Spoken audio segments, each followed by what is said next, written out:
আহ, আপনি নিশ্চয়ই শুনছিলেন বা জানেন যে বক্তব্যগুলো আসছে যে লেভেল প্লেইং ফিল্ড নিয়ে নির্বাচনের পরিবেশ নিয়ে কথা হচ্ছে। আপনি নিজেও মাঠে কাজ করেছেন, যতদিন পর্যন্ত আপনি নিজের নির্বাচন করবেন এরকম একটি ছিল, সম্ভাবনা ছিল। সেই জায়গায় যদিও নাহিদ ইসলাম প্রার্থী হচ্ছেন, আপনি কি দেখছেন আসলে এটি কি শুধু কৌশল এক ধরনের, যে নির্বাচনের আগে আমরা তো বলেছিলাম, এরকম কোনো বিষয় কি না? জি, ধন্যবাদ আপনাকে, ধন্যবাদ আমাদের সহ আলোচক এবং দেশবাসী যারা শুনছেন, সবাইকে আমরা শুভেচ্ছা এবং সালাম জানাচ্ছি। দেখুন, এই বক্তব্যটি জামাত ইসলামী সহ আমরা আগে থেকেই বলে আসছি, দেশের নির্বাচনে লেভেল প্লেইং ফিল্ড নেই। বিশেষ করে গত ডিসেম্বরের 25 তারিখ থেকে দৃশ্যমান হয়েছে। আপনার তফসিল চলাকালীন সময়ে কিন্তু যেমন রাজনৈতিক দলগুলোরও দায়িত্ব আছে, সরকারেরও দায়িত্ব আছে। যাদের সরকার কিংবা নির্বাচন কমিশনের কোনো কার্যক্রমে মানুষ বুঝতে না পারে যে তারাই তাদের জায়গা থেকে লেভেল প্লেইং ফিল্ডটা নষ্ট করে ফেলছে। দেখুন, আমরা বিভিন্ন জায়গায় বলেছি, বাংলাদেশের সকল দলের প্রতি আমাদের শ্রদ্ধা আছে, সকল নেতার প্রতিও আমাদের শ্রদ্ধা আছে। কিন্তু যেই কাজটি সরকার করেছেন বিগত 25 তারিখে জনাব তারেক রহমান দেশে আসার পর থেকে, এতে দেশের মানুষের মধ্যে একটা ধারণা তৈরি হয়েছে তিনি হয়তো আমাদের আপকামিং প্রাইম মিনিস্টার। সরকারের যেই আচরণ, আইনশৃঙ্খলা বাহিনী, আমাদের সেনাবাহিনী এবং সামগ্রিক অবস্থাটা এমন তৈরি হয়েছে, এটা ভুল মেসেজ মানুষ পেয়েছে। আমরা দেখলাম তার পরপরই বিভিন্ন শ্রেণী পেশার মানুষ সেখানে যাচ্ছেন এবং এটি আমরা মনে করি এই সময়ে বাংলাদেশের জন্য আমাদের কাম্য ছিল না। আমরা নানা জায়গা থেকে খবর পাচ্ছি, এটিতে আসলে কোনো দালিলিক প্রমাণ দেওয়া যাবে না, এটি অ্যাটিটিউডে বোঝা যায়। এবং বিভিন্ন জায়গার কর্মপরিকল্পনাও আমরা যতটুকু জানার সুযোগ পাচ্ছি যে এখন পর্যন্ত বাংলাদেশের যাদের নেতৃত্বে আমরা সুষ্ঠু নির্বাচনটা আশা করি, তারাই এখন কোনো না কোনোভাবে দলীয় আনুগত্যের জায়গা থেকে নির্বাচনটাকে, ফলাফলটাকে ভিন্ন দিকে নেওয়ার জন্য কাজ শুরু করেছেন। দেখুন, আপনি যদি বলি আমাদের নির্বাচনে হলফনাম, নির্বাচনে যে দেওয়া হয়েছে, আমাদের মনোনয়নপত্র জমা দেওয়া হয়েছে, নানা ঘটনা আমরা সেখানে দেখলাম। একই বিষয়ে এক জেলার রিটার্নিং কর্মকর্তা এক ধরনের আচরণ সেখানে করছেন এবং অনেক জায়গায় ঋণ খেলাপিদেরকে তারা সেখানে মনোনয়ন বৈধ করে দিচ্ছেন।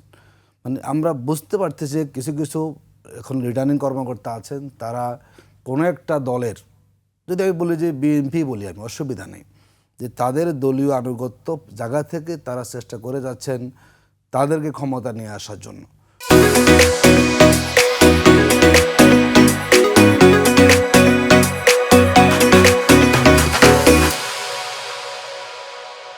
দেখুন, বাংলাদেশে এখন পর্যন্ত যতগুলো নিরপেক্ষ সার্ভে হয়েছে, কিছু কিছু তো আবার আমরা দেখি, যেমন প্রথম আলো সার্ভে তো কেউ বিশ্বাসই করে না। তিনি একটা জরিপের রিপোর্ট দিলেন, গিয়ে আবার একদিন পর গিয়ে বললেন যে বিএনপি ক্ষমতা আসবে। তারপরে বিএনপিকে ক্ষমতা আসবে তিনি উদ্দেশ্যপ্রণোদিতভাবে এই জরিপটা করে মানুষকে বিভ্রান্ত করার চেষ্টা করেছেন। যেই কড়া নিরপেক্ষ জরিপ হয়েছে এবং 5টি বিশ্ববিদ্যালয়ের ফলাফল যে বার্তা দিচ্ছে, তাতে বাংলাদেশে এখন পর্যন্ত জামাত ইসলামী সহ যেই 11 দল যাদের ভোট ব্যাংক আমরা বলি আছে, অবশ্যই বিএনপি জোট থেকে কিন্তু জামাত সহ যে 11 দলের যে একটা সমন্বিত প্রচেষ্টা, এক ব্যালট বক্সে ভোটগুলো দেওয়া, তাদের পক্ষে জনমতের পারদটা বেশি, এটা আমরা বুঝতে পারছি। দেখুন, এই কাজটা কিন্তু সরকারও করেন, গোয়েন্দা সংস্থাও করেন এবং নানাভাবে করে, আসন ভিত্তিক হয় এবং তাদের কাছে মনে হয় যদি নিরপেক্ষ ইলেকশনটা বাংলাদেশে হয়, আমরা মনে করি আমাদের মাননীয় প্রধান উপদেষ্টা তিনি ইলেকশনটা সুষ্ঠু চাচ্ছেন।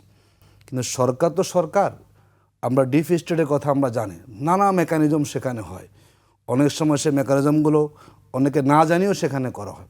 আমি যে আপনাকে বলি, ধরুন যে জায়গাতে আগে থেকে বলা যায় জামাত ইসলামী জিতবে, সেখানে কোনো ডিস্ট্রিক্ট কেউ সমস্যা করবে না, অথবা যে জায়গা বলা যায় বিএনপি জিতবে, সেখানে তো কোনো সমস্যা হবে না। জি, আপনি একটি কথা বলছিলেন, আমি একটু যোগ করি, ডিপ স্টেটের মেকানিজমের কথা বলছিলেন।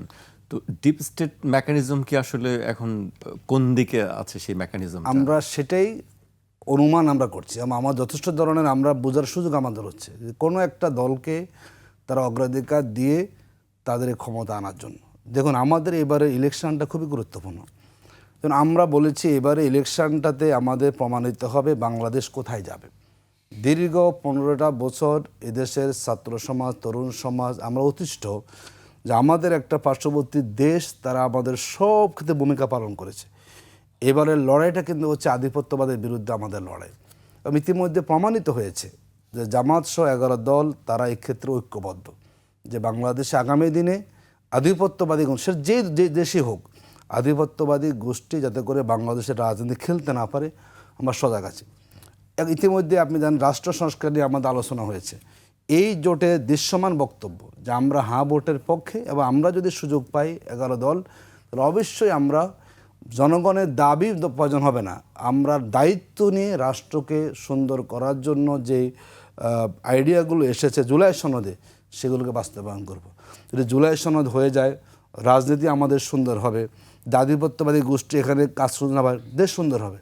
একটা পক্ষ চাচ্ছেন না যে দেশটা সে জায়গা থেকে বেরিয়ে আসুক, তো নানাভাবেই তারা প্ল্যান করছে। আমি জানি না কতটুকু অগ্রগতি হবে, কিন্তু আমরা মনে করি যারাই কাজটি করার চিন্তা করবেন এবং যাদের পক্ষে কাজটা হবে ওই দলের জন্য কখনো তা কল্যাণ হবে না। বাংলাদেশে যদি কোনো পক্ষ মনে করেন ইলেকশনকে ম্যানিপুলেট করে ক্ষমতা নিয়ে আসবেন, ওই দল আত্মঘাতী কাজ হবে। কারণ বাংলাদেশের এখন যে তরুণ প্রজন্ম, যে জেনজির কথা আমরা বলি, যদি বিন্দুমাত্র কোথাও আপনার অন্যায় হয় কিংবা সেখানে অনিয়ম হয়, এই অনিয়মকে কিন্তু কেউ কনসিডার করবে না।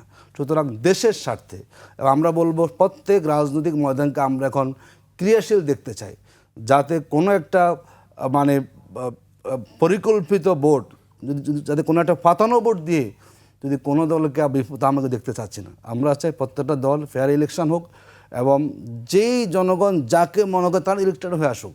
কারণ এটা না হলে আগামী বাংলাদেশ কখনো ভালো জায়গায় থাকবে না, ওই দলের জন্য ক্ষতি হবে এবং আলটিমেটলি দেশটা আমাদের ক্ষতির মধ্যে পড়ে যাবে। আমরা চাই না কেউ, আমরা ডিপ স্টেট বিশ্বাস করতে চাই না এবং এটাকে আমরা বলতে চাই না যে আমাদের কোনো সরকারি বাহিনী, সেটা যে সংস্থায় হোক, তারা কোনো একটা দলকে ক্ষমতা আনার জন্য কাজ করবেন। যদি করে থাকেন এটা কারোর জন্য আসলে সুখকর হবে না, সবাইকে এর ফল ভোগ করতে হবে। জি।